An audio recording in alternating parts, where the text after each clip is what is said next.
Et si je vous disais que des pêcheurs d'éponges en Grèce ont accidentellement retrouvé un ordinateur antique? Ils ont extrait cet artefact d'une épave près de l'île d'Anticythère en 1901. Les scientifiques l'ont baptisé le mécanisme d'Anticythère et le considèrent comme le plus ancien ordinateur mécanique jamais découvert. La machine ressemble à un morceau de bronze, mais elle présente une sorte de mécanisme composé de roues et d'engrenages. Les experts ont donc d'abord supposé qu'il s'agissait d'un outil d'astronomie. Toutefois, grâce à la radiographie, ils ont découvert que l'instrument était bien plus complexe qu'ils ne l'avaient d'abord pensé. L'artefact était destiné à calculer les positions astronomiques, à suivre le cycle de 4 ans des Olympiades, et bien d'autres choses. Il contenait une boîte avec des cadrans sur l'extérieur ainsi qu'un assemblage de roues dentées. On ignore toujours qui a bien pu construire un instrument doté d'un tel niveau de complexité il y a documents et pourquoi cette technologie a été perdue. Après avoir constaté à quel point l'appareil était sophistiqué, les chercheurs ont bien dû accepter que leur perception de l'ingénierie grecque antique était erronée. Le professeur Michael Edmonds de l'université de Cardiff admet que, sur la base des connaissances liées à leur disposition, ce mécanisme ne devrait même pas exister. Edmonds affirme que la machine est unique en son genre, et que ses calculs astronomiques sont précis. Pour lui, le mécanisme d'Anticythère serait plus précieux que la Joconde. En 1929, des chercheurs travaillant au musée du palais de Topkapi, en Turquie, ont découvert une carte. Elle est devenue célèbre comme étant la plus ancienne carte à représenter les Amériques. Le capitaine Piri Reis a lui-même tracé cette carte détaillée sur une peau de gazelle en 1513.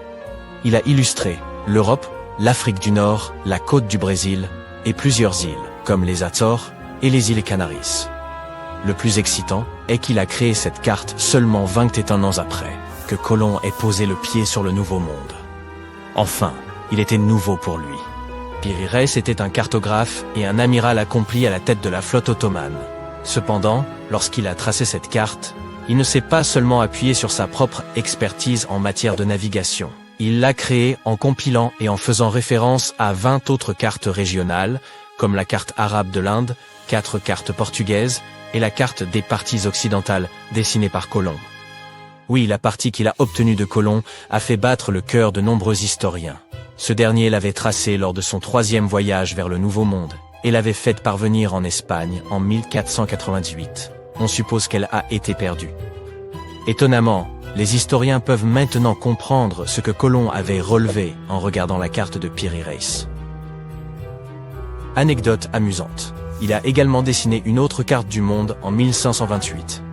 Même si seul à peu près 1/6 de cette carte a subsisté, il est clair qu'elle décrit la partie nord-ouest de l'Atlantique, la région allant du Venezuela jusqu'à Terre-Neuve et la pointe sud du Groenland. La carte figurait également l'Antarctique des siècles avant sa découverte. Les historiens ont dû repenser la chronologie de l'histoire après avoir obtenu cette information sensationnelle, car Piri Reis avait décrit en détail la topographie de l'Antarctique sans ses glaces. Dans les années 1930, des ouvriers ont découvert des dizaines de sphères mégalithiques au Costa Rica. Localement, elles sont connues sous le nom de bola de piedra, littéralement les boules de pierre. Elles ont été fabriquées par une civilisation depuis longtemps oubliée. Ce qui est intéressant au sujet de ces sphères, c'est leur forme. Elles sont parfaitement rondes. Comment d'anciennes peuplades ont pu produire des formes aussi précises demeure un mystère. Les sphères sont de tailles différentes. Imaginez-en une petite, comme une balle de tennis. Puis placez-en une autre à côté, de 2 mètres de diamètre. Les sphères les plus grandes pesaient jusqu'à 16 tonnes. Les archéologues sont certains que ces boules sont d'origine humaine. Pourtant, leur fonction reste incertaine. Certains prétendent que ces sphères pourraient même représenter le système solaire, ou pourraient en avoir été inspirées par les différentes phases du Soleil et de la Lune. D'autres avancent que la disposition des pierres ferait référence aux maisons des différents chefs de cette culture. La plupart de ces sphères de pierre ont été sculptées à partir de granodiorite, une roche dure, similaire au granit. Les experts pensent que les anciens utilisaient des pierres plus petites, du même matériau comme outil pour façonner les sphères. Ils pensent également que les sculpteurs en ont probablement chauffé certaines parties avant de les refroidir rapidement. Cela aurait pu les aider à extraire les couches extérieures de ces roches. Notre objet suivant est ce qui semble être une ancienne pile électrique découverte en Irak en 1936. L'ensemble se compose d'un pot en céramique, d'un cylindre en cuivre et d'une tige de fer. En haut, la tige de fer est isolée du cuivre par de l'asphalte. Et à la fois la tige et le cylindre rentrent dans l'ouverture du pot. Le cylindre en cuivre n'est pas étanche. Donc, si le pot était rempli d'un liquide, celui-ci baignerait également la tige de fer. Les archéologues se sont davantage concentrés sur la tige de fer oxydée, car le récipient aurait juste eu besoin d'être rempli d'une substance acide ou alcaline pour produire une charge électrique. Après avoir examiné cet étrange artefact, un archéologue autrichien du nom de Wilhelm König a émis l'hypothèse que l'instrument utilisait des réactions chimiques pour générer de l'électricité. C'est pourquoi on a comparé l'instrument à une batterie. Une ancienne civilisation aurait pu s'en servir pour une sorte d'électrothérapie. Cependant, aucun objet électrolytique de cette période n'était encore connu. Ainsi, l'hypothèse de König a été rejetée par de nombreux archéologues, mais personne n'a non plus été en mesure de la réfuter totalement. L'origine et la fonction de ce récipient restent vagues à ce jour. Vous voulez voir le plus ancien atelier d'art du monde? En 2011, des archéologues ont retrouvé des coquilles vieilles de 100 000 ans dans une grotte sud-africaine. Ces coquillages étaient utilisés pour fabriquer de la teinture. Un revêtement de poudre rouge vif à l'intérieur d'une paire de ces coquilles en est la preuve.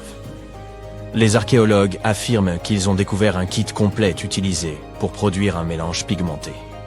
Dans une autre partie de la grotte, plusieurs peintures étaient exposées avec de petites étiquettes de prix dessus, destinées à la vente.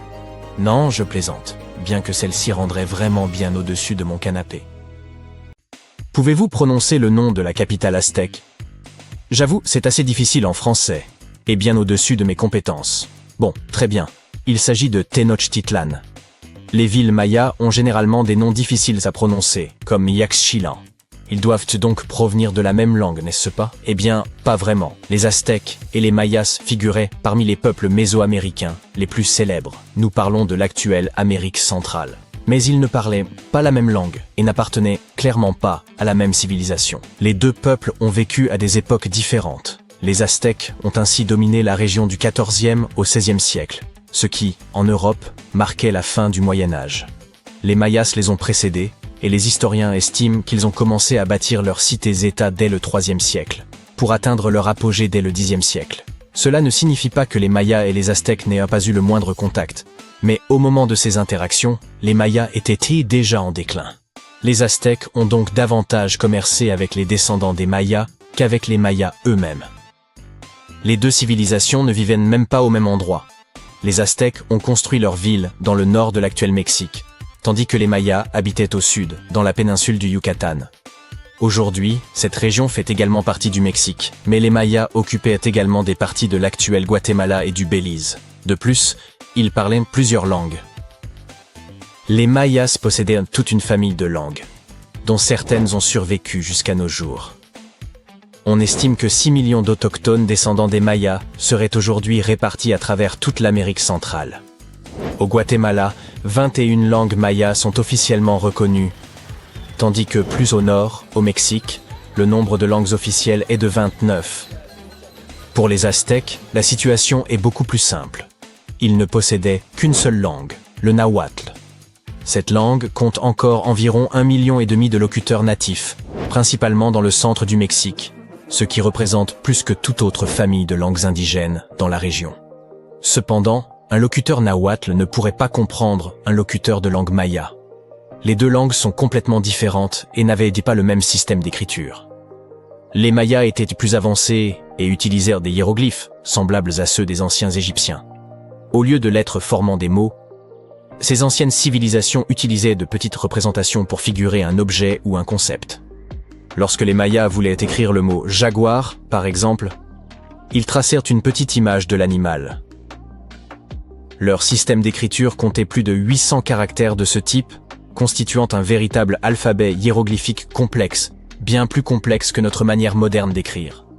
Comparativement, les Aztèques utilisaient des pictogrammes et des idéogrammes, des dessins élaborés représentant des objets, des animaux ou des concepts.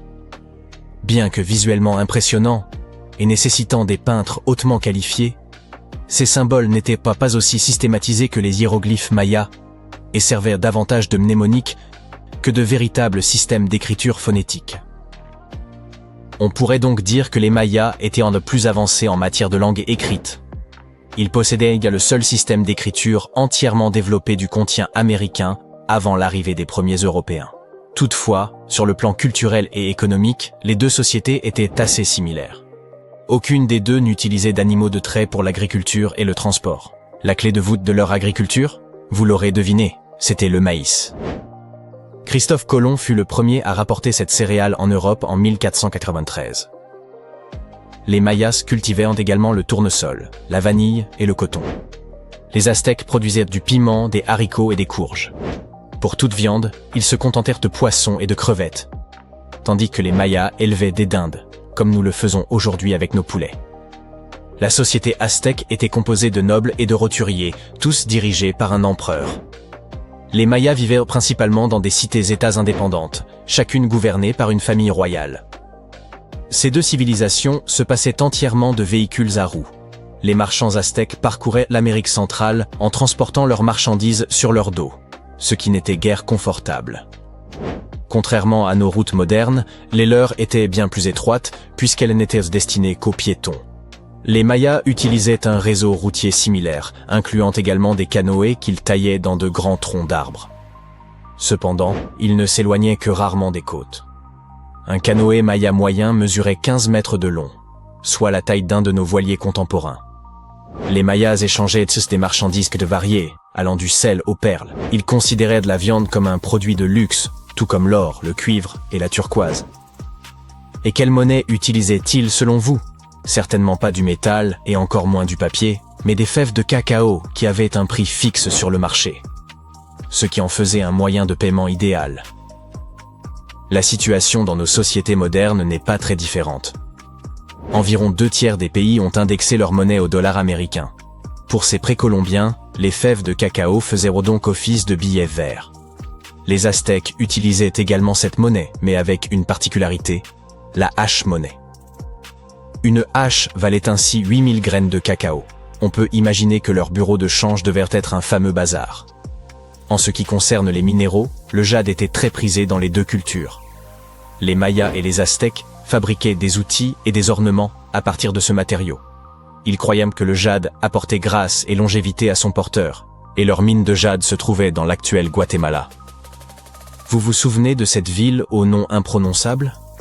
La fondation de la capitale aztèque nous révèle beaucoup sur le système de croyance de cette culture.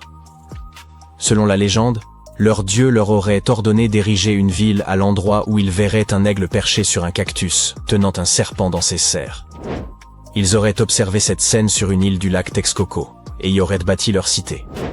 Si vous cherchez cet endroit sur une carte de l'actuelle Amérique centrale, il vous suffit de localiser Mexico. C'est l'emplacement même de l'ancienne capitale aztèque, nommée ainsi en référence au peuple mexicain, un autre nom pour les Aztèques. La ville était construite sur de petites îles artificielles et excédait légèrement la superficie de l'aéroport d'Heathrow. Les Mayas, quant à eux, n'avaient pas de capitale unique comme nous l'entendons aujourd'hui. Leur civilisation s'étendait sur une quarantaine de villes, chacune comptant de 5 à 50 000 habitants. Aujourd'hui, ces sites seraient considérés comme de petites villes rurales. Toutefois, le nombre total de cités mayas n'est pas encore exhaustif, les archéologues continuant de découvrir de nouveaux sites au cœur des jungles de la péninsule du Yucatan. Récemment, des chercheurs ont mis au jour un nouveau site dans le sud-est du Mexique et l'ont baptisé Ocomtún, en référence au mot maya désignant les multiples colonnes de pierre qu'ils y ont découvertes. Autrefois, cette ville faisait partie des basses terres centrales mayas, une région aujourd'hui recouverte d'une épaisse jungle. Les Mayas ont abandonné leur peuplement dans cette région aux environs des 8e et 9e siècles. Les historiens ne s'accordent pas sur les raisons de cet abandon soudain, certains évoquant la surpopulation, d'autres l'effondrement de leurs routes commerciales. Quoi qu'il en soit, les villes mayas du Nord ont perduré. Et leurs descendants étaient encore présents lorsque les Européens en ont fait la rencontre plusieurs siècles plus tard. Les Aztèques étaient également présents dans l'actuel Mexique à cette époque. Mais le contact avec les colons européens leur fut fatal, en raison de l'épidémie de variole qui l'ont amené avec eux. Cependant, l'héritage de cette culture perdure encore aujourd'hui. Chaque fois que nous utilisons des mots comme avocat, chili, guacamole, chocolat et coyote, nous faisons revivre le nahuatl, la langue des Aztèques. Ces mots se retrouvent dans presque toutes les langues du monde. Les mots mayas, quant à eux, ont également influencé l'anglais moderne. Les linguistes soutiennent ainsi que le mot « shark », requin donc, proviendrait du maya « exauce », utilisé pour désigner un poisson. Les deux civilisations ont laissé derrière elles des pyramides au style très similaire. Le seul indice permettant de les différencier est que l'on retrouve aujourd'hui beaucoup plus de ruines mayas qu'aztèques. Enfin, en ce qui concerne le maïs, une histoire circule parmi les descendants des Mayas selon laquelle leur récolte était accomplie au moyen de maïs sonneuses-batteuses. Époustouflant, non? Bon, d'accord. Ça, je l'ai inventé. Mais vous vous en doutiez, n'est-ce pas? As-tu déjà entendu parler de Göbekli Tepe? C'est un site ancien en Turquie qui a littéralement fait réécrire les livres d'histoire par les historiens. Il y a plus de 11 000 ans, un groupe d'hommes préhistoriques a créé ce chef-d'œuvre énigmatique qui serait même plus ancien que Stonehenge. Avant sa découverte, les archéologues croyaient que les gens ne connaissaient pas encore le fer et n'étaient pas bien doués pour faire de la poterie. Ils étaient convaincus que la vie sédentaire n'avait émergé qu'avec le besoin d'agriculture. Mais Göbekli Tepe a déjoué cette croyance. Ce lieu a révélé que c'était le temple qui avait ouvert la voie à une vie sédentaire, et non pas un mode de vie agraire. Jusqu'à cette découverte, les chercheurs pensaient que c'était l'agriculture qui avait été le catalyseur de la vie sédentaire. Voici le professeur Schmidt, l'homme dont les découvertes ont bouleversé cette théorie. Il a réussi à prouver que des communautés de chasseurs-cueilleurs avaient posé les toutes premières fondations de ce mode de vie. Retour dans les années 60, d'autres archéologues ont visité la région, mais ils ont totalement manqué le coche. En arpentant la région, ils sont tombés sur une colline, où étaient dispersées quelques dalles de calcaire, et en ont conclu qu'il s'agissait simplement d'un ancien cimetière datant du Moyen-Âge. Ils étaient à loin de se douter qu'il y avait tant à découvrir. En 1994, Schmidt s'est lancé dans sa propre enquête sur les sites préhistoriques de la région. Et surprise, il a immédiatement réalisé qu'il avait découvert quelque chose d'extraordinairement unique. Contrairement aux plateaux plats et stériles voisins, Göbekli Tepe présentait un sommet doucement arrondi, s'élevant à 15 mètres au-dessus du paysage environnant. De façon plutôt comique, la traduction du nom de cet endroit est « la colline Ventru ». Schmidt était sûr que seuls des humains auraient pu créer une chose pareille. Ces morceaux de calcaire brisés qui étaient pris à tort pour des pierres tombales se sont avérés être bien plus passionnants. C'était comme tomber sur un trésor caché. Les fragments ont pris un tout nouveau sens, et Schmidt, avec son équipe, se sont apprêtés à plonger dans les secrets cachés sous la surface. À leur grande surprise, ils n'ont trouvé aucune trace d'habitation. Pas de foyer pour cuisiner, pas de maison, et aucun de ces adorables bibelots d'argile communément trouvés dans des sites voisins du même âge. Cependant, ils ont découvert que ces peuples anciens employaient déjà des outils, comme des marteaux en pierre. Schmidt et son équipe ont donc réfléchi ensemble et se sont livrés à une estimation audacieuse de l'âge des structures en pierre de Göbekli Tepe. Leur estimation a été confirmée par quelques datations au carbone effectuées sur place. L'aspect si ancien de ce lieu commençait enfin à avoir du sens. C'était comme un puzzle qui s'assemblait lentement.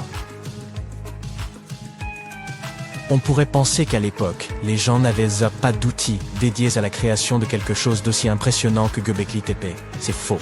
Il s'avère que ces hommes préhistoriques utilisaient des outils en silex au lieu de burins en métal sophistiqué. Ils étaient également doués pour tailler le calcaire plus doux et créer des piliers sur place.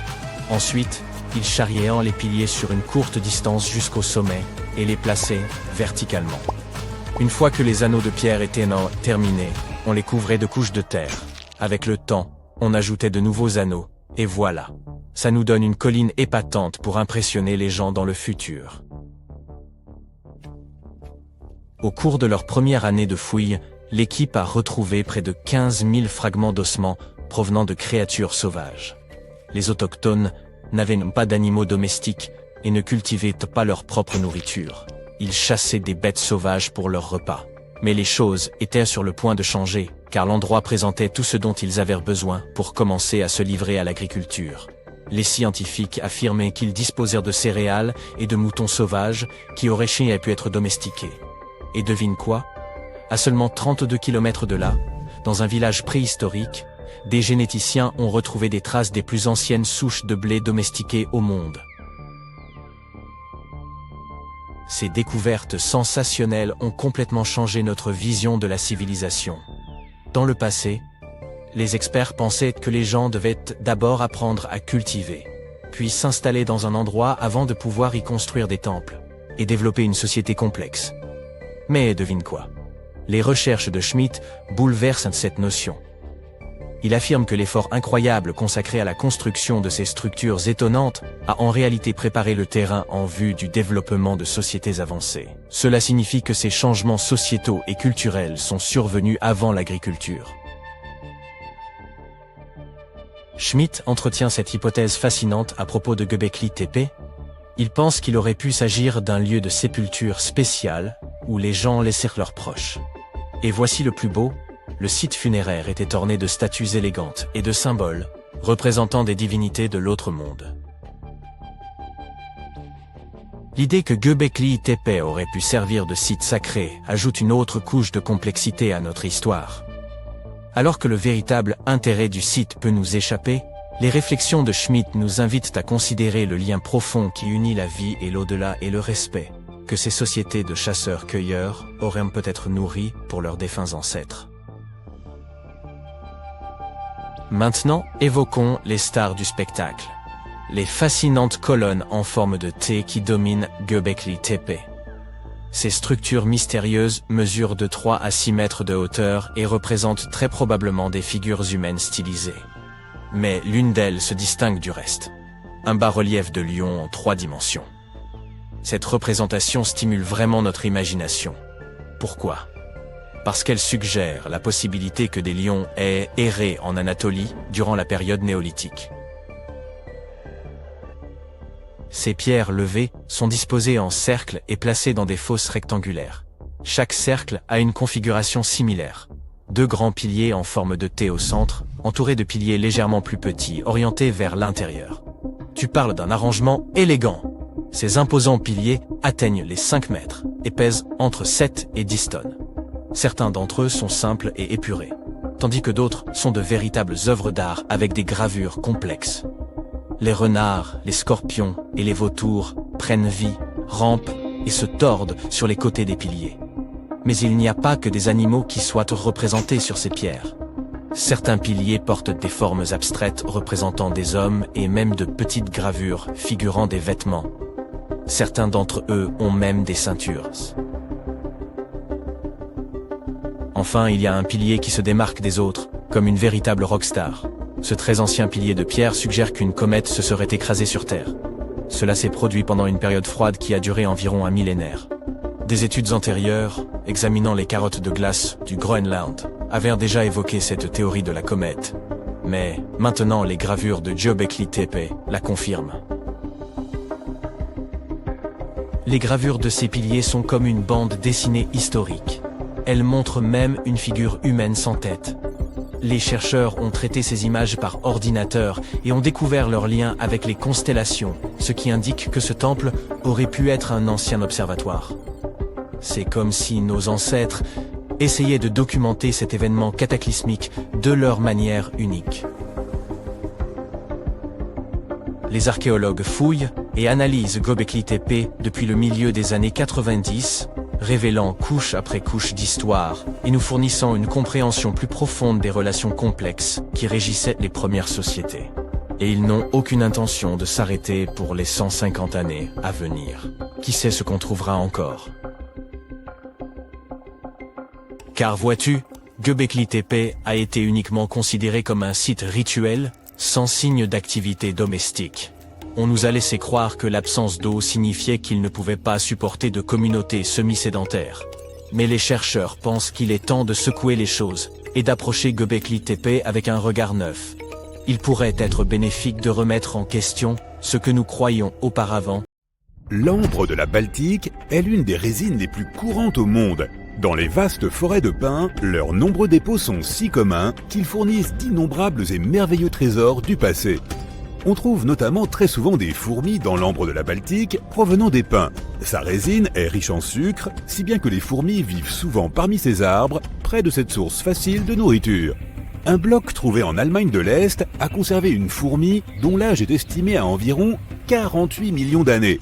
Ça fait beaucoup de bougies, n'est-ce pas? Mais ce qui rend cette découverte intéressante, c'est un autre animal à l'intérieur de l'ambre. Il s'agit d'un acarien, chasseur bien connu dans le monde des insectes, capable de se déplacer à grande vitesse. Ces créatures s'accrochent rapidement à leurs hôtes et sucent leur sang. Ils sont aussi capables de détruire des ruches entières en une seule fois. À l'intérieur de ce morceau d'ambre, on peut avoir un aperçu de leur dernière bataille. En Asie du Sud-Est, on a trouvé des plumes appartenant à une créature unique datant de 80 millions d'années. Elles ont été capturées dans de la résine pendant la période du Crétacé, l'âge d'or des dinosaures. Les nombreuses plumes à l'intérieur proviennent du Coelurosaure, qui ressemble à un dinosaure, mais qui s'apparente davantage aux oiseaux. D'autres plumes comme celle-ci ont été trouvées dans de la résine et elles appartenaient à des dinosaures aviaires et d'autres dinosaures non volants. Ces découvertes ont permis d'imaginer à quoi ressemblaient réellement les dinosaures. Pourtant, il est possible que les dinosaures aient eu des plumes au lieu d'être complètement chauves. Bien sûr, pour la plupart d'entre eux, les plumes ne servaient pas à voler, mais elles les aidaient à rester au chaud. Quoi qu'il en soit, les plumes ne sont pas la seule chose qui ait été trouvée, car une partie de la queue du Coelurosaure est également conservée. Mais elle est si petite et si ancienne que son ADN n'a pas survécu pour pouvoir permettre de cartographier l'ensemble de son génome. La queue renfermée est également très fragile et elle ne peut pas être retirée de sa coquille d'ambre protectrice. Bien que ces trouvailles ne puissent être analysées, elles ont tout de même permis de mieux comprendre l'évolution des oiseaux. Mais comment l'ambre préserve-t-elle les choses si efficacement, et ce, dès le tout début ? Les arbres produisent de la résine pour protéger les petits interstices de l'écorce contre les insectes qui s'en nourrissent. Sa nature antiseptique et sa faible teneur en eau font qu'elle ne se dégrade pas pendant des siècles. Cela la rend également plus résistante, car elle se pétrifie sur de longues périodes pour finalement devenir un fossile. Certains des plus vieux fragments d'ambre jamais découverts proviennent de la période triasique, ce qui montre à quel point ils peuvent durer longtemps. Certains morceaux venus d'Italie ont environ 230 millions d'années. Et à l'intérieur de l'une de ces gouttelettes ancestrales se trouve le plus ancien arthropode jamais découvert. L'acarien trouvé à l'intérieur a permis de mieux comprendre leur évolution. Aujourd'hui, on sait qu'ils agacent surtout les jardiniers en se nourrissant des pétales des plantes à fleurs. Mais au moment où l'acarien a été capturé, les fleurs n'avaient pas de pétales et le petit insecte allait être privé de ce savoureux repas pendant encore 100 millions d'années. Il y a 100 millions d'années, le Myanmar ne faisait pas encore partie de l'Asie, mais du Gondwana, le grand supercontinent. Mais à l'époque, la zone était déjà luxuriante, avec une grande forêt qui abritait de nombreuses espèces de lézards vivant dans les sous-bois à l'abri des dinosaures. Beaucoup d'entre eux ont été conservés dans l'ambre, ce qui a permis de découvrir les ancêtres des geckos et des caméléons. Au moyen de scanners, les scientifiques les ont analysés, donnant un aperçu de la formation de leurs écailles, de leurs dents, de leurs pattes et de leurs griffes. Tout cela a permis de comprendre comment ces créatures archaïques sont apparues il y a si longtemps. Bien qu'il s'agisse surtout de morceaux de lézards, en utilisant la technologie moderne, les scientifiques ont pu recréer des images 3D d'animaux entiers. Ces images peuvent révéler à quoi ils ressemblaient sous leur forme complète. Et elles montrent qu'ils conservent encore aujourd'hui certaines de leurs anciennes caractéristiques, comme les coussinets collants utilisés pour grimper. Un des spécimens les plus intacts jamais trouvés dans l'ambre est un fossile de salamandre datant d'environ 20 millions d'années.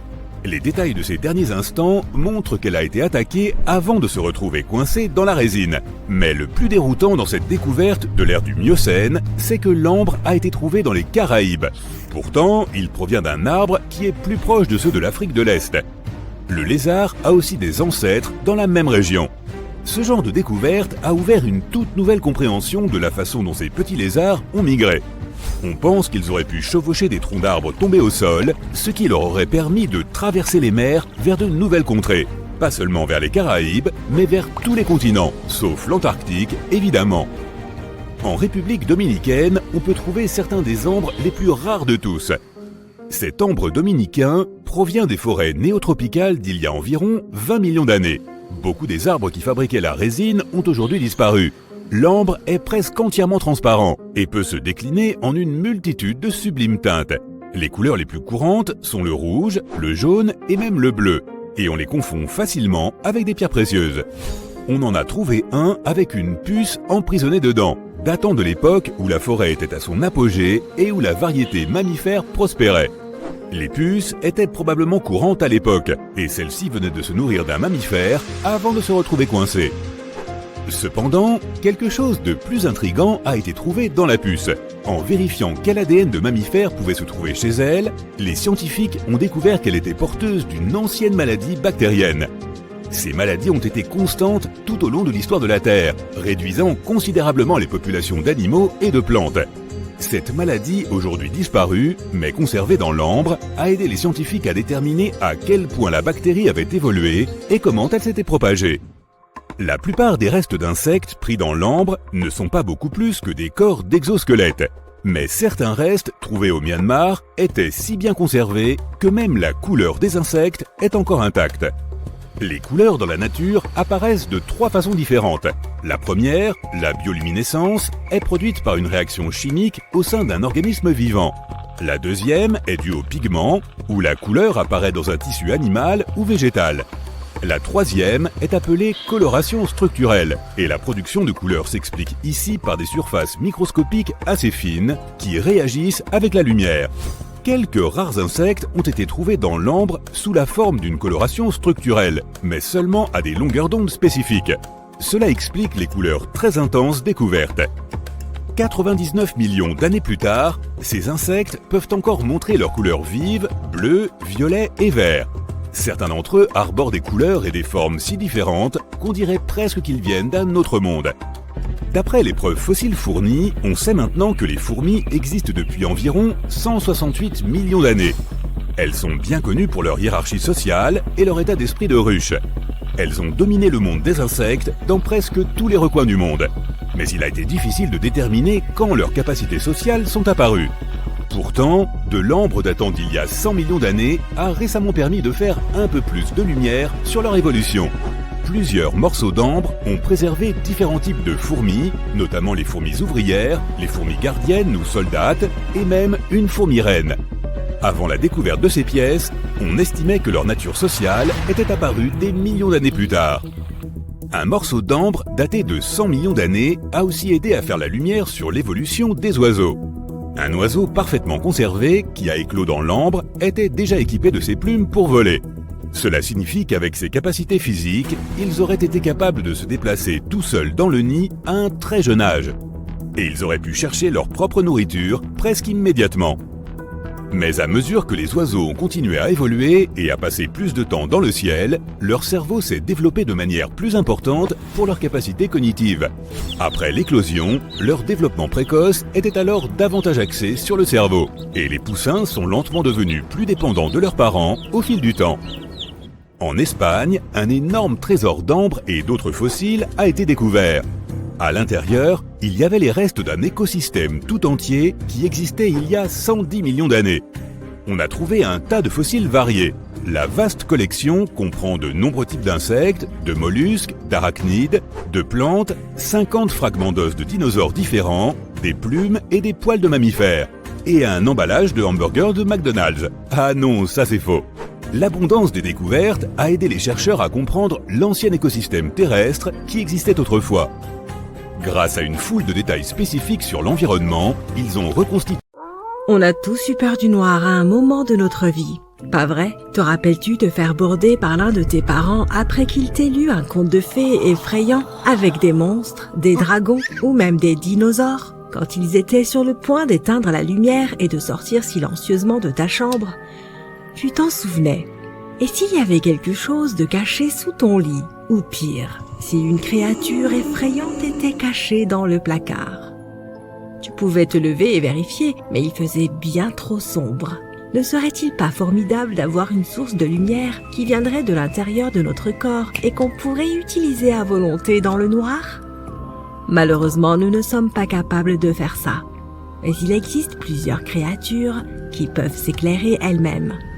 C'est grâce à un petit truc que les scientifiques appellent la bioluminescence. Les animaux vivant dans la mer ont plus souvent tendance à avoir ce talent que les autres. Et on peut trouver ces créatures n'importe où, près de la surface ou au fond des océans, à 4000 mètres de profondeur si tu aimes les chiffres. Ces créatures utilisent leur lumière pour faire de nombreuses choses, comme communiquer avec les autres membres de leur espèce, attirer des proies ou effrayer leurs ennemis. La bioluminescence est la capacité d'un organisme à émettre sa propre lumière grâce à la chimie. Ces animaux utilisent essentiellement deux substances, l'une appelée luciférine et l'autre luciférase. Ajoute un peu d'oxygène et boum, ça fait de la lumière. Si tu te demandes si quelqu'un a jeté un bâton lumineux dans l'océan, regarde si cette lumière est bleue, verte ou même rouge. Elle est même généralement répartie sur une grande surface ressemblant parfois à des paillettes ou à un ciel étoilé. Cette atmosphère romantique est due aux calmars, aux petits crustacés et aux algues. J'ai un autre phénomène inhabituel pour toi. Que dirais-tu d'une chute d'eau dorée ? Sérieux, ça existe vraiment, et c'est un phénomène naturel. Pour la voir, il faut aller au parc national de Yosemite, à Horsetail Fall. Assure-toi de planifier ton voyage en hiver ou au début du printemps, car c'est le seul moment de l'année où tu pourras voir cet impressionnant phénomène. Il n'y a pas besoin d'explications scientifiques. Ce n'est rien d'autre que la lumière du soleil, au crépuscule, qui illumine la chute d'eau de telle manière qu'elle prend l'apparence d'une rivière de lave. Ou d'or, à toi de voir. C'est la raison pour laquelle, à cette époque de l'année, cette chute d'eau est également appelée la chute de feu.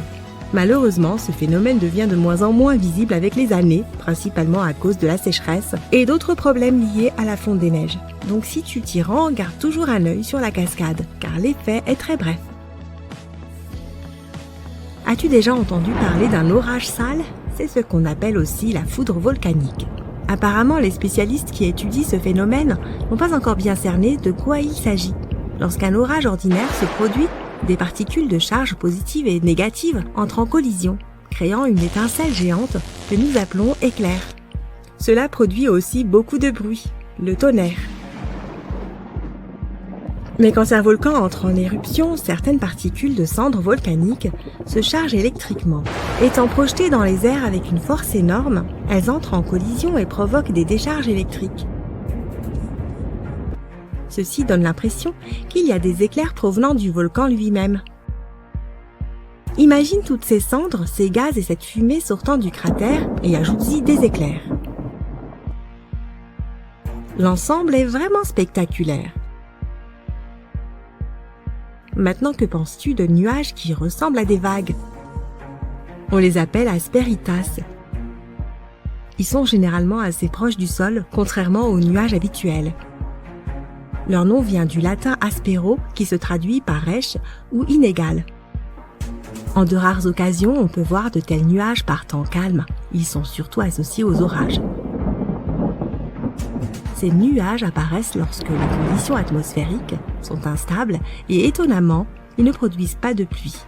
Même s'ils ressemblent à des nuages d'orage, ils créent également des motifs aléatoires, trompant nos yeux en leur faisant croire que nous regardons la surface de la mer depuis le fond de l'eau. D'autres nuages impressionnants sont les mammatus. Ce qui les rend si particuliers, c'est une série de renflements émergeant de la base de chaque nuage. Quand ces nuages atteignent un niveau de l'atmosphère où la direction du vent change, ils forment ces motifs ressemblant à des vagues dans le ciel. L'Australie est l'endroit idéal si tu aimes le surf. Mais toutes les vagues que tu verras là-bas ne sont pas faites d'eau. Près d'une ville appelée Hayden, il y a une mystérieuse vague faite de roches. Cette formation granitique remonterait à 2,63 milliards d'années. C'est bien avant que les dinosaures ne commencent à fouler notre planète. D'une hauteur de 15 mètres et d'une largeur de 110 mètres, cette vague s'est formée à la suite de deux processus: la météorisation et l'érosion. Des sédiments plus mous se trouvaient à la base de Wave Rock ont été altérés par les eaux souterraines. Les vents et les pluies ont fait le reste du travail, provoquant l'érosion du reste de la formation. Ces rayures rouges, jaunes et grises sont constituées d'hydroxyde de fer, de carbonate et d'autres composés chimiques qui ont été emportés par la pluie. Maintenant que tu es en Australie, il y a un autre endroit qui semble irréel, mais il faudra le survoler si tu veux obtenir la meilleure photo. Dans la partie occidentale du pays, entourée de forêts vertes, se trouve une série de lacs. Ils sont tous d'une stupéfiante couleur rose vif. Le plus célèbre d'entre eux est le lac Hillier. Un réservoir d'eau de 600 mètres de long, il est entouré de sable et d'une forêt d'eucalyptus. Cela fait encore plus ressortir sa teinte cartoonesque. L'une des nombreuses théories expliquant la couleur de ces lacs mystérieux est liée aux algues. Ces dernières semblent comporter des taux élevés d'une substance appelée bêta-carotène qui contient un pigment rouge-orange. Une autre explication implique des halobactéries, des micro-organismes qui ont parfois une couleur rouge. Des fois que tu n'aimes pas voler, ces lacs sont également parfaits pour s'y baigner. Ils ne sont pas toxiques même s'ils contiennent beaucoup de sel. Cela signifie que tu peux y flotter facilement et l'eau n'abîmera pas ton maillot de bain. En hiver, dans le nord du Canada, un phénomène étrange se produit au lac Abraham, dans l'Alberta. Sous la surface gelée, on peut apercevoir des formes bizarres ressemblant à des méduses congelées. Ce n'est absolument pas le cas, car ces formations effrayantes ne sont que des bulles de méthane gelées. Ce sont des poches de gaz qui ont été piégées sous l'eau après que le lac est gelé. Elles apparaissent lorsque des feuilles et de l'herbe tombent dans l'eau et que des bactéries se dégradent. Ce processus les transforme en méthane. Ce phénomène est aussi beau qu'il est dangereux, car ces poches de méthane peuvent facilement s'enflammer. Quand les températures remontent au printemps, la glace fond et ces bulles commencent à éclater et à pétiller. C'est très spectaculaire à observer. Imagine un lac de soda. Rappelle-toi simplement de ne pas apporter la moindre source de feu. Cela peut être dangereux pour les visiteurs. On peut observer ce type de lac dans tout le parc national de Banff, au Canada. La nature a souvent tendance à faire sa propre musique. Il suffit d'écouter le son des grillons la nuit ou le bruit apaisant d'une chute d'eau. Mais dans le comté de Bucks, en Pennsylvanie, un étrange phénomène géologique porte les vocalises de la nature à un tout autre niveau. Ces rochers s'appellent les Ringing Rock, et les scientifiques ne peuvent toujours pas expliquer leur comportement inhabituel. Si on frappe ces pierres avec un objet lourd, comme un marteau ou une autre pierre, elles émettent un tintement comme si elles étaient creuses. Mais elles ne le sont pas du tout.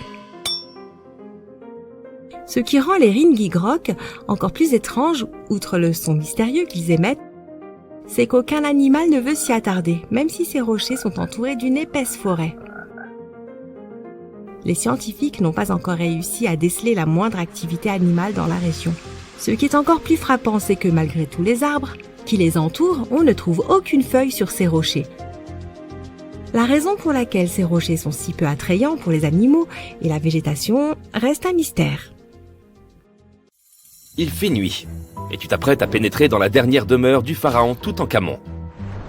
Tu n'as pas de torche, mais tu t'es au moins muni d'une lampe de poche. Tu descends plusieurs étages, et tu remarques que les murs sont gravés de hiéroglyphes et de ce qui ressemble à un sort. Le sort dit « Ceux qui emporteront quoi que ce soit de cet endroit seront maudits ». Même si tu n'y crois pas vraiment, ça te fait un peu peur. Tu trouves une énorme porte en pierre. Est-ce un piège? Tu réussis à l'ouvrir, mais non, derrière, la salle est vide. Tu consultes ta carte. Il semble que tu suives la bonne direction. Au bout de plusieurs heures, tu comprends que tu es pris au piège dans un labyrinthe. Tu essayes de revenir sur tes pas, mais tu ne trouves plus la porte par où tu es entré. Ça y est, te dis-tu, tu es tombé dans le piège du pharaon. Et tu n'as rien apporté à manger. Nous avons tous vu des films hollywoodiens dans lesquels le personnage principal explore des ruines et se trouve confronté à des pièges très dangereux, n'est-ce pas? On nous a répété que la royauté égyptienne protégeait ses dernières demeures à l'aide de scorpions et de serpents venimeux, de portes coulissantes qui vous emprisonnent à vie et d'immenses rochers qui écrasent tous ceux qui se trouvent sur leur chemin. Mais ces pièges étaient-ils vraiment réels? Je regrette d'avoir à te l'annoncer, mais il ne s'agit que de fiction. Ces pièges sont trop complexes techniquement pour que des civilisations anciennes aient pu les concevoir. Mais ça ne veut pas dire qu'il n'y avait pas de pièges du tout. Les civilisations anciennes, comme celles des Égyptiens et des Mayas, construisaient des monuments qu'elles dédiaient à leurs grands morts. Ces structures témoignaient souvent de la position qu'occupait la personne dans la société. Ainsi, pour les personnes vraiment importantes, les VIP de leur époque, on bâtissait d'immenses monuments qui abriteraient leurs dépouilles longtemps après leur disparition. Certaines de ces civilisations croyaient que la vie se poursuivait de l'autre côté du voile. C'est pourquoi on enterrait les gens avec leurs possessions. S'ils étaient riches et puissants, les sépultures étaient remplies d'or et de richesses. Imagine maintenant que tu vives en Égypte ancienne. Tu sais exactement où se trouvent tous les tombeaux des pharaons et tu as entendu des rumeurs sur les grandes richesses conservées dans ces lieux. Peut-être serais-tu tenté d'aller y jeter un coup d'œil ? Il s'agit de grandes salles remplies du sol au plafond d'objets d'or, de bijoux et même d'argent. C'est vrai, c'est tentant. Et comme il n'y avait pas de gardien pour protéger l'entrée de ces lieux, les Égyptiens devaient faire preuve d'imagination pour préserver ces trésors. Les pièges étaient une solution très pratique. On construisait par exemple des salles vides à l'intérieur des monuments afin de confondre les voleurs. Examinons la dernière demeure d'Amenhotep III. Elle fut construite dans la ville de Luxor, dans un wadi secondaire de la vallée des rois. 2 ingénieurs français ont découvert le monument entre 1905 et 1914. Cette structure est immense et comporte plus de 10 salles reliées entre elles par de longs couloirs et de raides escaliers. La salle du roi est la mieux dissimulée et avant de la trouver, un étranger sera perdu plusieurs fois dans ce sombre dédale. D'autres pharaons ont tenté de protéger leurs richesses en faisant construire des monuments dont les faux planchers dissimulaient des trous d'une profondeur pouvant aller jusqu'à 6 mètres. Les visiteurs indésirables étaient ainsi découragés dans leurs recherches en voyant s'ouvrir le sol en chemin vers la chambre du roi. Outre les faux planchers, ils excellaient à construire de véritables labyrinthes de couloirs et de fausses murailles. Et les voleurs pouvaient mettre des heures avant de trouver la riche sépulture. Quant aux serpents venimeux, il est probable qu'ils soient venus d'eux-mêmes s'installer dans les fosses de ces monuments. Et sans doute ne restaient-ils pas très longtemps. Comment ces reptiles auraient-ils pu survivre des années durant sans nourriture dans cet obscur intérieur ? Oui, il s'agit donc bien encore d'une légende inventée par Hollywood. Si ces pièges te paraissaient ennuyeux, les archéologues ont trouvé un moyen de dissuasion intéressant dans la dernière demeure de la Reine Rouge de Palenque au Mexique. Palenque était l'une des puissantes cités mayas du Mexique précolombien. On pense que la Reine Rouge était la grand-mère du dernier roi maya. Sans aucun doute, une personne d'une grande importance pour l'Empire. En son honneur, un immense monument fut construit pour conserver son corps après sa mort. La découverte de la tombe elle-même a été un véritable événement. Les archéologues ont trouvé un ancien monument en creusant sur le site en 1994. Ils ont d'abord vu une salle avec une porte cachée. Une fois la porte ouverte, ils ont découvert un long couloir. Enfin, au bout de ce couloir, se trouvait la chambre de la reine. Les archéologues étaient impatients de mettre au jour cette salle contenant la momie de la reine. Elle était entourée de perles, de coquillages de jade et de pierres précieuses. Mais en explorant les vestiges, l'équipe a remarqué quelque chose d'assez étrange. La pièce était couverte de poudre rouge. Les chercheurs connaissaient l'importance de cette couleur pour le peuple maya et savaient qu'ils s'en servaient pour décorer leurs vêtements et leurs bâtiments. Mais ils ne comprenaient pas la présence de cette substance inconnue dans la sépulture de la reine. Après en avoir rapporté un échantillon pour une analyse approfondie, ils ont découvert que cette poudre était du cinabre, un minéral très nocif. Cette poudre, lorsqu'elle est inhalée, peut causer de graves dommages à la santé d'une personne. L'équipe a conclu qu'il ne pouvait s'agir que d'un piège pour ceux qui tenteraient de s'emparer de ces richesses. Les poudres toxiques sont peut-être les pièges les plus efficaces que nous ayons vus jusqu'à présent. Mais le moyen le moins onéreux d'éloigner les visiteurs indésirables était peut-être d'inscrire des sortilèges sur les surfaces des monuments. Nous en ririons probablement aujourd'hui, mais à l'époque, cela marchait extrêmement bien. Les sorts disaient généralement que quiconque emporterait quoi que ce soit connaîtrait un destin funeste. Certaines formules promettaient aux voleurs qu'ils perdraient leur maison dans de grands incendies ou de terribles inondations, d'autres que les malfaiteurs auraient des problèmes de santé incurables. Mais rien de tout ça n'a suffi à dissuader les pilleurs. D'étranges histoires semblent attester de la réalité de ces sortilèges. L'une d'entre elles est celle du célèbre égyptologue britannique Howard Carter, responsable de la découverte de la tombe du pharaon Toutankhamon dans les années 1920. Après des mois de fouilles infructueuses, Carter a découvert cette sépulture par hasard. Il a trouvé l'entrée d'un escalier sous le sol dans lequel il creusait depuis des mois. Aidé d'une équipe, il a dégagé les amas de sable qui en bloquaient l'entrée et a découvert une porte. Plusieurs symboles étaient gravés sur celle-ci. Et Carter savait que cela ne pouvait que signifier qu'une personne très importante avait été enterrée à cet endroit. Et il avait raison. À l'aide de son burin, il fit un trou dans le coin supérieur gauche de la porte en s'éclairant à la flamme d'une bougie. Il n'en croyait pas ses yeux. Devant lui, de nombreux objets d'or ainsi que des joyaux brillaient de tout leur feu. Carter venait de découvrir la dernière demeure de Toutankhamon, perdue depuis 3000 ans. Mais l'histoire ne s'arrête pas là. Cette découverte s'accompagna d'une série d'événements malheureux qui portent à croire qu'un sort avait été jeté. Quelques années plus tard, Carter mourut mystérieusement.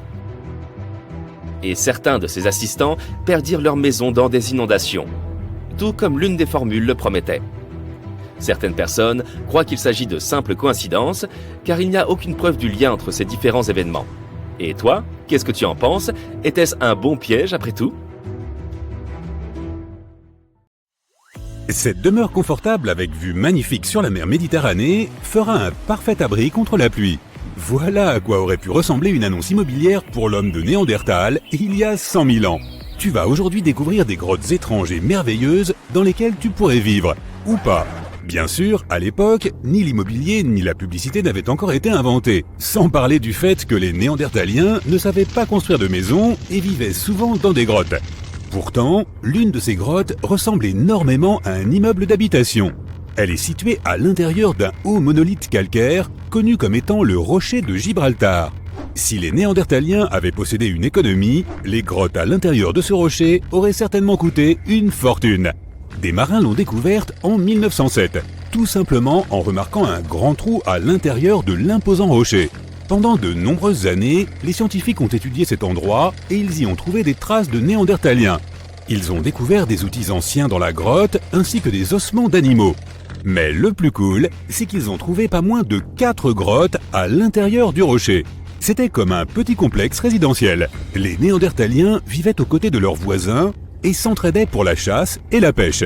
Ils décoraient leur demeure de plumes et dessinaient des formes abstraites sur les murs.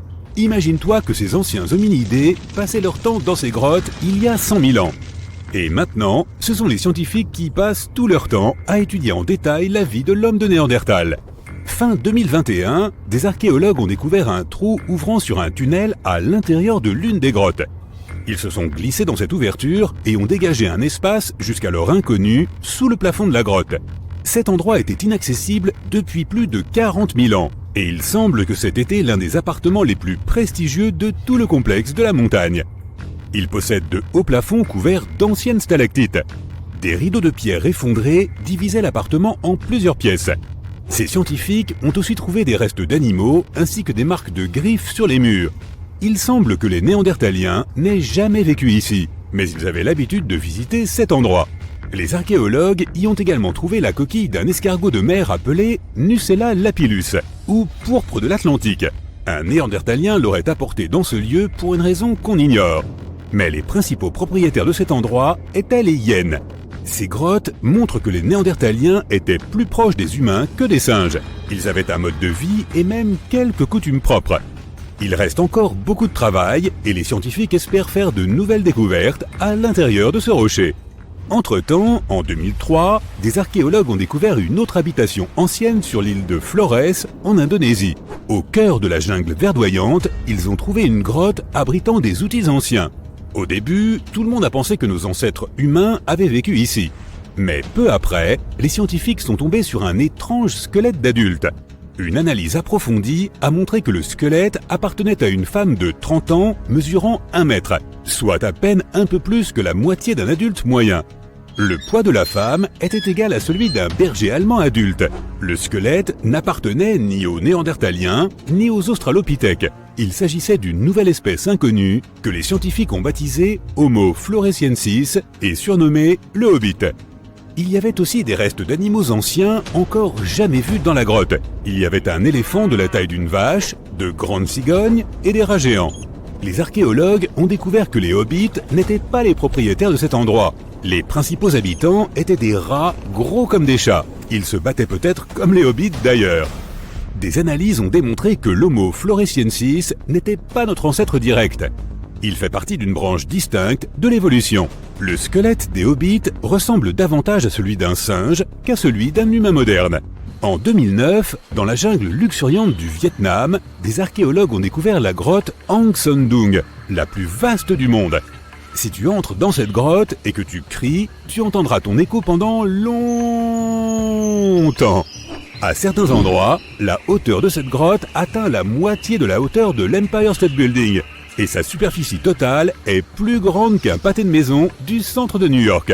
Hang Son Doong est l'une des 3 grottes de la jungle vietnamienne. De nombreux labyrinthes relient ces grottes.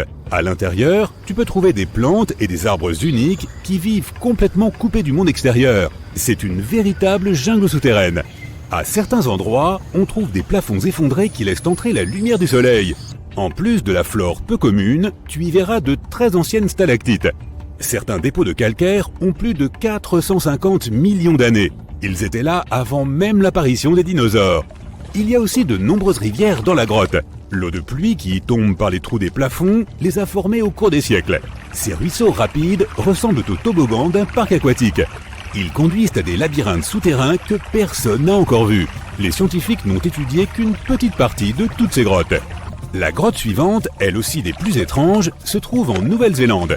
Des centaines de milliers de lucioles vivent à l'intérieur. Chacune d'entre elles brille d'une lumière bleutée. Ensemble, elles illuminent la grotte.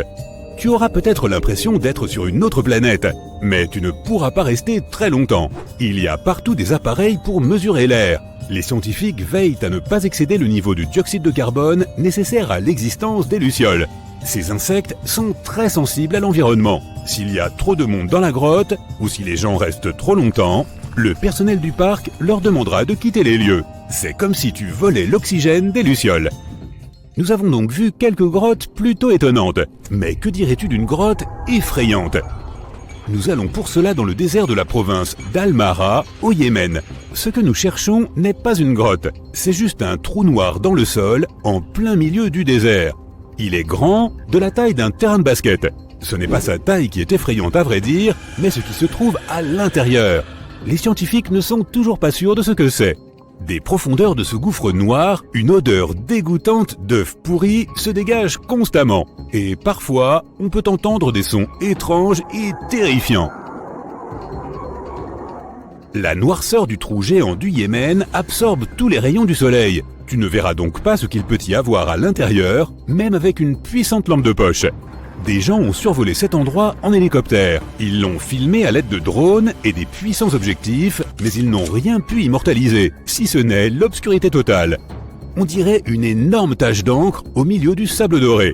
Les habitants même ont peur de s'approcher de cet endroit. Ils pensent que la grotte conduit vers une autre dimension où vivent des créatures maléfiques. Pour l'instant, le trou du Yémen est l'un des phénomènes les plus mal étudiés et les plus mystérieux de notre monde naturel. Comment est-il apparu ? Depuis quand existe-t-il ? Où mène-t-il ? Nos scientifiques tentent de trouver des réponses à ces questions. Selon certaines théories, le trou serait apparu à cause de travaux de construction. Des géologues auraient foré le sol à proximité à la recherche de minéraux. Cela aurait provoqué des mouvements dans la croûte terrestre et causé l'effondrement de la surface. Mais personne ne peut prouver cette théorie. Tout au moins, pas encore. Et maintenant, imagine un endroit où la lumière du soleil n'a pas pénétré depuis plus de 5 millions d'années. Il y a peu d'oxygène dans cet endroit qui est froid et humide. Pourtant, la vie y a quand même fait irruption, pas seulement sous la forme de microbes et de bactéries, mais aussi de créatures plus grandes. Les conditions de vie dans cette grotte sont très différentes des conditions que l'on connaît. Alors, dans un sens, cette grotte est un peu comme une autre planète. Il s'agit de la grotte de Movile, située dans le sud-est de la Roumanie, près de la mer Noire. Son entrée est un petit trou dans le sol. À l'intérieur, un tunnel mène profondément sous la surface. Les niveaux de sulfure d'hydrogène et de dioxyde de carbone y sont supérieurs à la normale. L'air ici contient moitié moins d'oxygène qu'à la surface. Il est donc impossible pour les humains d'y demeurer sans bouteille d'oxygène. Mais les animaux qui vivent là se portent très bien. Cette grotte abrite 48 espèces d'organismes vivants. 33 d'entre elles. Imagine que tu puisses passer une semaine entière à creuser dans le sol, à chercher des ruines et à prendre des photos des sites archéologiques les plus fantastiques du monde. Serais-tu prêt à le faire? Alors mets ta loupe dans ta valise et allons creuser un peu. Quand on est à Rome, on vit comme les Romains. C'est-à-dire qu'on se promène dans la ville en trébuchant à chaque pas sur des ruines antiques. Donc tu te balades sur la colline de l'Esquilin par un après-midi ensoleillé. Tu viens de finir ta 3e glace quand tu la vois soudain. La magnifique Domus Aurea, ou pour ceux qui ne parlent pas latin, la Maison Dorée. L'empereur romain Néron a ordonné la construction de cet immense palais en 64 après Jésus-Christ. Les travaux se sont terminés en 68 après Jésus-Christ. Au fait de sa gloire, elle occupait une surface 3 fois plus grande que la cité du Vatican. Le bâtiment a été décoré de feuilles d'or, de pierres semi-précieuses et de dizaines de fresques. Le palais comptait plus de 300 pièces, dont certaines donnaient sur un magnifique vignoble et un bois bruissant d'animaux. Il contenait aussi une énorme statue de 30 mètres de haut de Néron lui-même. La salle octogonale était la plus grande construction du palais. À l'origine, c'était une salle de banquet, avec des cascades tout le long des murs du fond. La salle tournait autour de son axe jour et nuit, tandis que d'en haut tombaient constamment des pétales. Les successeurs de Néron ont dépouillé tout le palais de ses matériaux. Aujourd'hui, les touristes peuvent visiter la structure principale et, bien sûr, la salle octogonale. Elle a été excavée et tu la reconnaîtras facilement même avec ses murs dénudés. Après avoir traversé la moitié du globe en avion, nous voilà au cœur de la jungle cambodgienne. Heureusement que tu as apporté ton spray insecticide, les moustiques deviennent littéralement fous dans ce climat tropical. Cachée au milieu de la forêt se trouve la ville d'Angkor. C'était la capitale de l'Empire Khmer entre le 9e et le 15e siècle. Pour info, le mot Angkor signifie capitale en langue khmer. La ville était l'une des plus grandes du monde à l'époque pré-industrielle. Les chercheurs affirment que près d'1 million de personnes y vivaient.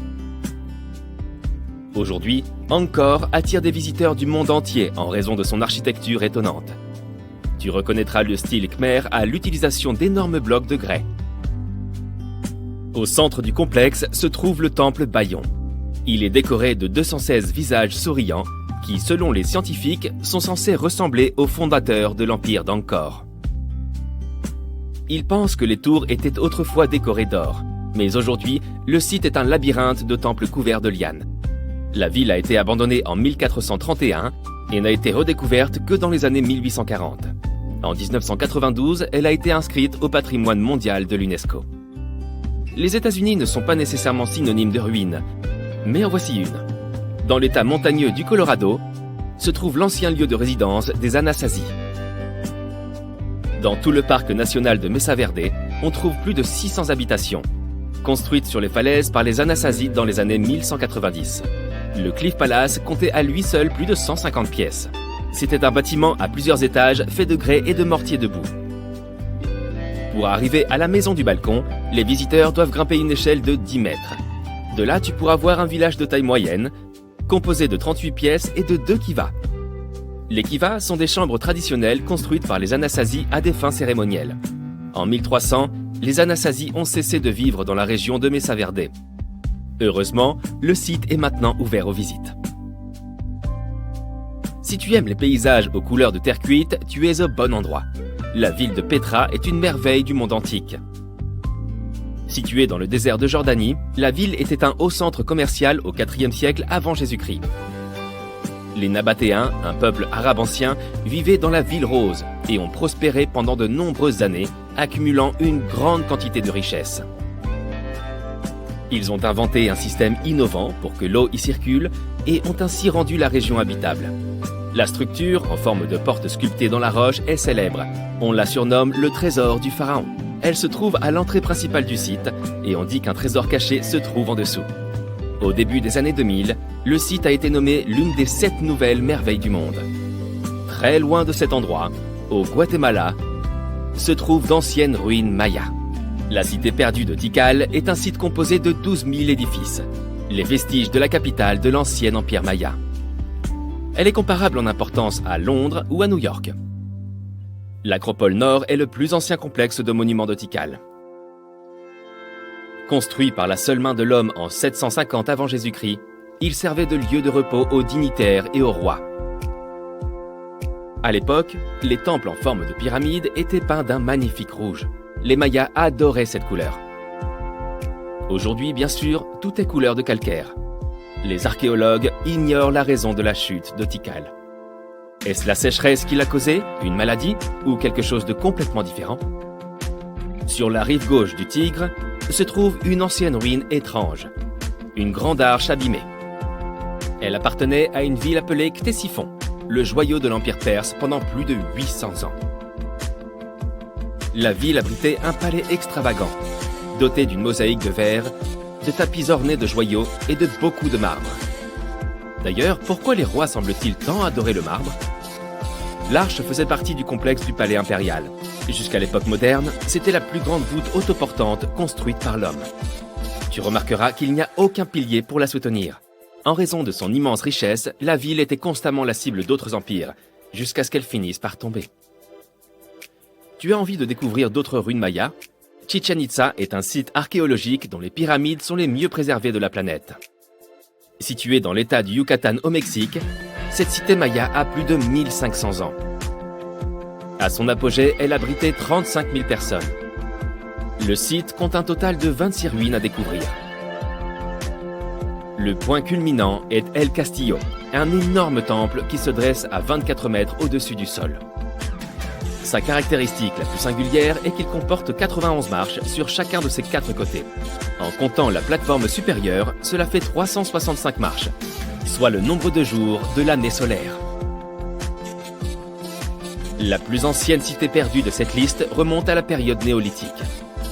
C'est à ce moment-là que nous, les êtres humains, avons commencé à pratiquer l'agriculture pour la première fois, au lieu de vivre selon un mode de vie entièrement nomade basé sur la chasse et la cueillette. Dans l'archipel des Orcades, au large de l'Écosse, se trouve un site préhistorique connu sous le nom de Skara Brae. Grâce à d'excellents travaux de restauration, le site est très bien conservé. Tu peux voir des habitations préhistoriques avec des foyers, des meubles en pierre et même des toilettes primitives. Les chercheurs ont aussi trouvé des symboles runiques sur le site, ce qui signifie qu'il est possible qu'il se soit essayé à une forme d'écriture. Ah, la Grèce. Quelqu'un veut de la feta? Nous voilà arrivés au cœur des cœurs de l'archéologie. Mais aujourd'hui, nous explorerons un site en particulier, le colosse de Rhodes. Aussi connu sous le nom de géant de bronze, il était l'une des 7 merveilles du monde antique, se dressant dans le port de la ville grecque de Rhodes au IIIe siècle avant Jésus-Christ. On dit que le colosse mesurait 32 mètres de haut. On pense aussi que la statue a été construite avec l'aide de 900 chameaux. Malheureusement, elle n'est restée debout que pendant une 60aine d'années. Un tremblement de terre dévastateur l'a réduite en miettes, si bien qu'en visitant les lieux, les visiteurs ne découvraient plus qu'un pied géant. Maintenant, il n'y a plus rien à l'endroit où se trouvait la statue. On trouve un grand nombre de murs en ruine de par le monde. Et pour notre dernière visite de la journée, c'est exactement de cela dont il va s'agir. Tout au nord de l'Angleterre se trouve la ruine du mur d'Adrien. L'empereur romain a fait construire ce mur afin de séparer son empire des peuples de Calédonie. Le mur originel était beaucoup plus grand que ce qu'il en reste aujourd'hui. Mais les ruines sont tout de même assez impressionnantes. Elles consistent en une structure qui s'étend sur 117 km d'une côte à l'autre. À l'époque, le mur d'Adrien abritait 17 grands forts et de nombreuses tours d'observation afin d'assurer une sécurité maximale à cette province. Le mur est tombé dans l'oubli lorsque les Romains ont déserté l'île de Bretagne au début du 5e siècle. Les gens ont commencé à le dépouiller pour construire des églises, des fermes et même des maisons. Aujourd'hui, si tu décides de visiter les ruines, tu ne verras que des fragments d'environ 1 mètre de haut. Mais c'est quand même assez chouette, hein? Imagine que tu travailles 7 jours sur 7 sur un grand chantier de construction. Comme des milliers d'autres personnes, tu portes des millions de blocs de pierre et tu les poses les uns sur les autres selon un système complexe. Tu travailles sans équipement de construction moderne. Tu n'as pas de climatisation, ni d'accès permanent à l'eau. Il fait si chaud dehors que tu peux faire frire des œufs sur la route. Tu construis cette pyramide depuis des décennies. Et maintenant, quand elle est enfin terminée, tu apprécies le résultat du travail colossal de milliers de personnes. Tu as devant toi un monument culturel géant de valeur mondiale qui va se figer dans le temps et émerveiller les gens pendant des dizaines de milliers d'années. Quelques milliers d'années ont passé, les gens du 21e siècle voient les pyramides et se disent « Waouh, je ne peux pas croire que des humains aient construit ça ». Oui, les gens qui ont construit les pyramides n'auraient pas apprécié ce genre de remarques. Mais en fait, il y a de bonnes raisons de penser que les gens qui l'ont construit ont utilisé une technologie hors du commun. De l'extérieur, on dirait que les grandes pyramides ne sont que de grands triangles de pierre. Les gens ont simplement posé des blocs lourds les uns sur les autres. Et c'est tout. En fait, la conception semble trop parfaite pour être vraie. La pyramide est constituée de plus de 2 millions de blocs. Ils sont si proches les uns des autres et si réguliers qu'on ne pourrait même pas glisser une fine feuille de papier entre eux. Incroyable! Les scientifiques ne connaissent toujours pas la technologie exacte utilisée pour construire les pyramides égyptiennes. L'une des plus grandes et des plus célèbres est la grande pyramide de Gizeh. Cette énorme construction connue dans le monde entier a un grand secret. Il devait y avoir une pierre de couronnement au sommet de la pyramide. C'est un bloc de pierre de forme triangulaire, une petite pyramide au sommet d'une énorme. La chose est aussi connue sous le nom de pyramidion. Les bâtisseurs de l'Égypte ancienne l'ont fabriquée en granit et en calcaire et l'ont recouverte d'or. Aucun document ou dessin ancien ne permet de prouver qu'il y avait un pyramidion au sommet de la grande pyramide de Gizeh. Mais il existe une autre structure égyptienne ancienne dans ce type de triangle, la pyramide rouge. Elle a été construite avant la grande pyramide et sa pierre de couronnement a survécu jusqu'à ce jour. Les archéologues l'ont trouvée et reconstruite. Mais alors, où pourrait se trouver la pierre de couronnement de la grande pyramide? C'est un mystère qui n'a toujours pas de réponse. Certains sont persuadés que des voleurs l'ont dérobée au sommet. Peut-être ont-ils simplement grimpé et poussé le pyramidion jusqu'en bas. C'est tout à fait logique. La pierre angulaire était probablement l'élément le plus précieux de la pyramide. De nombreux scientifiques et archéologues ne connaissent toujours pas sa fonction exacte. Certains pensent que ce sommet recouvert d'or glorifiait les pharaons.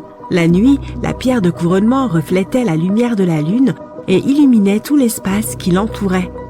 Pendant la journée, cette pierre reflétait la lumière du soleil avec sa surface brillante. On pouvait la voir de loin. Le sommet de la pyramide était une sorte d'étoile guide pour les voyageurs perdus. Tous les autres blocs de pierre de la pyramide sont constitués de calcaire. Les gens les polissaient pour les faire briller. Dans le passé, ils étaient même très brillants et reflétaient la lumière. On aurait pu voir des pyramides lumineuses depuis l'espace, même si elles ressemblaient à de toutes petites lumières. Au fil des milliers d'années, les vents, les tempêtes de sable et les pluies ont modifié l'apparence des pyramides. Si les gens avaient pris soin d'elles pendant tout ce temps, elles auraient ressemblé à quelque chose sorti des films de science-fiction ou bien aux pyramides de Las Vegas. Mais malheureusement, nous ne verrons jamais leur apparence d'origine. Certains archéologues et scientifiques pensent que la pierre de couronnement pouvait absorber l'énergie du soleil et la répartir uniformément dans la pyramide. Personne ne sait précisément pourquoi les Égyptiens avaient besoin de cette technologie. Il y a une théorie selon laquelle les pyramides sont d'anciens systèmes énergétiques. Les pharaons ont appliqué cette énergie pour utiliser des technologies uniques plus avancées que toutes les réalisations du XXIe siècle. Et la forme triangulaire des pyramides était idéale pour stimuler cette énergie électromagnétique. En théorie, le rayonnement solaire ou les forces électromagnétiques s'accumulent au sommet de la pyramide, remplissent les pièces intérieures, puis descendent le long des murs jusqu'à la base. Toute déformation de la surface pourrait empêcher le flux de se répandre. Ils ont donc dû créer une surface parfaitement lisse. C'est pourquoi ils ont installé les blocs de manière que personne ne puisse glisser une aiguille ou une lame de rasoir entre ceux-ci. Beaucoup de gens croient à cette théorie parce qu'ils ont construit les pyramides en calcaire. Ce matériau peut retenir l'énergie en son sein.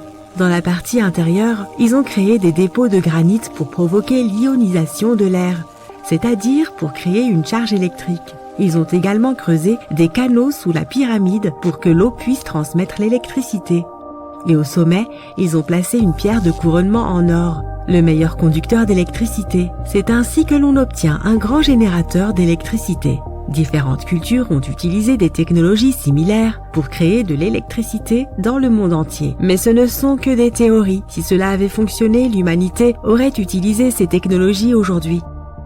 On trouve des traces de l'industrie métallurgique, de la chimie, de l'ingénierie, de la physique, des mathématiques et de l'astronomie dans certains documents anciens. La plupart des scientifiques ne croient pas à toutes ces choses. Nous connaissons les étapes détaillées du développement de ces technologies dans différentes cultures. Au XXIe siècle, les scientifiques, les historiens et les anthropologues peuvent suivre l'évolution de tous les appareils modernes. Si les gens avaient créé certaines inventions technologiques dans les temps anciens, l'histoire du monde aurait été différente. Peut-être que toutes les réalisations de l'Antiquité auraient pu être effacées de la surface de la Terre par des cataclysmes mondiaux, et cela peut nous arriver à nous aussi. Imagine seulement comment les gens retrouveraient un ordinateur portable dans 5000 ans. Ils ne comprendraient peut-être pas de quel type d'appareil il s'agit. Une autre merveille égyptienne entourée de mystères est la statue du Sphinx. Les Égyptiens l'ont taillée dans une seule pièce gigantesque de calcaire, il y a environ 4500 ans. Mais les scientifiques ne savent toujours pas la date exacte de sa construction ni qui l'a construite. Les Égyptiens ont peint le Sphinx de différentes couleurs, de sorte que son aspect était beaucoup plus brillant et plus vif dans un passé lointain. Il brillait tout comme les grandes pyramides. Quoi qu'il en soit, le temps n'a pas seulement changé son apparence, mais aussi son nom. Au départ, les Égyptiens l'appelaient Ori-Mekhet. Les Grecs l'ont rebaptisé Sphinx quelques centaines d'années après sa construction. Il soulignait la grandeur des souverains d'Égypte. Il remplissait également la fonction symbolique d'un chien de garde qui surveillait la tombe du pharaon et les chemins qui menaient à celle-ci. Cette version semble réaliste, puisque les archéologues ont découvert de nombreuses entrées secrètes au pied du Sphinx. Peut-être que ces pièces et ces tunnels complexes mènent à des salles souterraines contenant des trésors. Et les trésors ne sont pas toujours de l'or ou des bijoux. Selon les légendes et les théories, le Sphinx garde la salle des archives où sont stockées toutes les connaissances de l'humanité. Les informations sur l'ancien état mythique de l'Atlantide pourraient se trouver ici. Tu peux trouver de nombreuses cartes détaillées des donjons internes du Sphinx sur Internet. Elles montrent des structures de 12 étages de profondeur sous la statue. On dirait une petite ville remplie d'or, de parchemins de savoir et de divers artefacts anciens. Mais on ne peut pas croire toutes ces cartes. Ce ne sont que des théories. Plusieurs milliers d'années se sont écoulées, mais les gens ont en réalité très peu d'informations sur ce sujet. Les archéologues savent qu'il y a encore beaucoup de choses étranges et passionnantes à propos du Sphinx qui n'ont pas encore été découvertes. Les gens du coin ont souvent peur de faire des recherches car ils croient qu'ils peuvent réveiller quelque chose de terrible, des profondeurs souterraines. Par conséquent, ce sont surtout des scientifiques d'autres pays qui mènent les fouilles. En 1998, des scientifiques ont découvert d'étranges tunnels qui menaient à des pièces vides sous le Sphinx. Ils ont constaté que des personnes avaient essayé de passer par ces tunnels dans le passé. Et il est possible que ces personnes aient emporté tous les trésors qui s'y trouvaient. Une des légendes dit qu'un puissant artefact se trouve sous le Sphinx. Son pouvoir pourrait changer le monde entier, mais les habitants le cachent car il pourrait nuire à la planète. Certains pensent que l'on peut trouver des preuves de technologie inconnue peintes sur les murs de granit des tombes des pharaons. Mais le plus probable est que ces peintures et ces signes nous racontent juste les mythes et les légendes de l'Égypte ancienne. Mais que se passe-t-il si les symboles et les dessins égyptiens sont des instructions détaillées pour utiliser les technologies anciennes? Et si les habitants qui vivaient à cette époque pensaient les gens dans le futur ne seront pas capables d'obtenir de l'énergie par eux-mêmes, alors laissons-leur des instructions détaillées. Quoi qu'il en soit, il existe de nombreuses énigmes et théories En réalité, la recherche de réponses est une entreprise dangereuse, car il n'est pas facile de pénétrer dans les salles souterraines. Les fouilles peuvent détruire la structure de l'ensemble du sphinx. Toute personne qui se trouve dans les tunnels peut se perdre et ne jamais retrouver son chemin. En plus, cela coûte beaucoup d'argent. En fait, ce qui serait génial, c'est que des chercheurs puissent inventer un appareil qui pourrait scanner les zones souterraines et nous montrer des plans détaillés. Les conditions qui règnent sur cette île mystérieuse pourraient nous apprendre comment vivre un jour sur Mars. L'île Devon est, à ce jour, la plus grande île inhabitée de notre planète. Elle est située dans l'archipel de l'Arctique canadien, et il est facile de comprendre pourquoi les gens ont tant de mal à s'y installer. Le sol reste gelé en toute saison. La partie orientale de l'île est recouverte d'une épaisse calotte glaciaire toute l'année. Les étés y durent moins de 50 jours. Et le mot été signifie seulement que le sol est sans neige et que les températures sont légèrement supérieures à 8 degrés Celsius. Comme presque aucune plante ne pousse ici, aucune espèce animale ne peut y prospérer non plus. C'est pourquoi les scientifiques comparent cette île à ce que serait la vie sur Mars. En 2001, le projet a été lancé sur l'île Devon pour découvrir comment les gens pourraient vivre et travailler sur d'autres planètes, en particulier sur Mars. Ce projet s'appelle le Houghton Mars Project et il a offert aux scientifiques de la NASA des possibilités d'études uniques. Il y a peu d'options ici en termes de logistique et de transport, et communiquer avec les personnes vivant en dehors de l'île est aussi un peu plus difficile. Les spécialistes pensent que si on parvient à trouver des solutions pour vivre là, on pourrait peut-être aussi le faire sur Mars. On peut considérer cet endroit comme un camp d'entraînement de l'espace, mais ici sur Terre. Les îles Pitcairn se trouvent au milieu de l'océan Pacifique. Si tu aimes l'aventure et les endroits reculés, tu vas te régaler. Mais tu devrais d'abord entreprendre un sacré voyage car aucun avion n'a jamais atteint cet endroit. La seule façon d'atteindre les îles Pitcairn est d'embarquer à bord d'un bateau pour un trajet de 32 heures. Pas étonnant que seules 50 personnes vivent là. Son histoire est aussi très intéressante. Un groupe de personnes s'est installé ici au XVIIIe siècle après l'échec d'une mission maritime. Aujourd'hui encore, tous les habitants de l'île descendent de ce groupe initial. Mais la vie n'y est pas facile. S'ils ont besoin de voir un médecin, par exemple, ils doivent se rendre soit sur l'île de Fidji, soit en Nouvelle-Zélande. Dirigeons-nous maintenant vers le Mexique, où la technologie récente a permis aux scientifiques d'explorer des cénotes fascinants, qui étaient auparavant inconnus. Les cénotes permettent de voir des masses d'eau souterraines. Une équipe d'archéologues, de plongeurs spéléologues, de photographes sous-marins et de biologistes s'est réunie pour explorer et documenter le vaste réseau de cénotes situé dans la péninsule du Yucatan. L'un des plus importants se trouve sous la pyramide principale du site archéologique de Chichén Itzá. Au total, les scientifiques cherchent à explorer environ 6000 cénotes réparties dans toute cette région. L'ensemble du projet est important non seulement en raison des découvertes géologiques, mais aussi en raison de son lien avec le peuple maya et sa culture. Ces récentes découvertes ont révélé que pour les Mayas, ces cénotes n'étaient pas de simples sources d'eau. Ils dictaient leur façon de construire et avaient un impact énorme sur leur vie spirituelle. Le plus haut sommet du monde est le mont Everest, bien sûr, mais il a été largement exploré par des scientifiques et des touristes et ne cache plus beaucoup de secrets. En revanche, le mystérieux Gangkhar Puensum est la plus haute montagne non escaladée de notre planète. La raison de cette virginité n'est pas son isolement ou des conditions particulièrement difficiles. C'est plutôt que les lois locales interdisent son ascension. Elle est située dans le territoire sud-asiatique du Bhoutan. Et son nom se traduit par le pic blanc des trois frères spirituels. La tradition locale veut que les sommets des montagnes ne soient pas accessibles aux humains et qu'ils doivent être laissés aux esprits supérieurs. Les montagnes de cette région ne peuvent être escaladées que jusqu'à 6000 mètres d'altitude. Or, le Gangkhar Puensum culmine à 7500 mètres. C'est pour cette raison qu'il n'y a aucune trace officielle d'un humain ayant atteint le sommet. Presque toutes les expéditions précédentes ont été stoppées à mi-parcours. L'endroit insolite suivant devrait figurer sur la bucket list de tout voyageur, l'île de Madagascar. Pour commencer, on estime qu'environ 90% des espèces de plantes et d'animaux que l'on trouve là n'existent nulle part ailleurs dans le monde.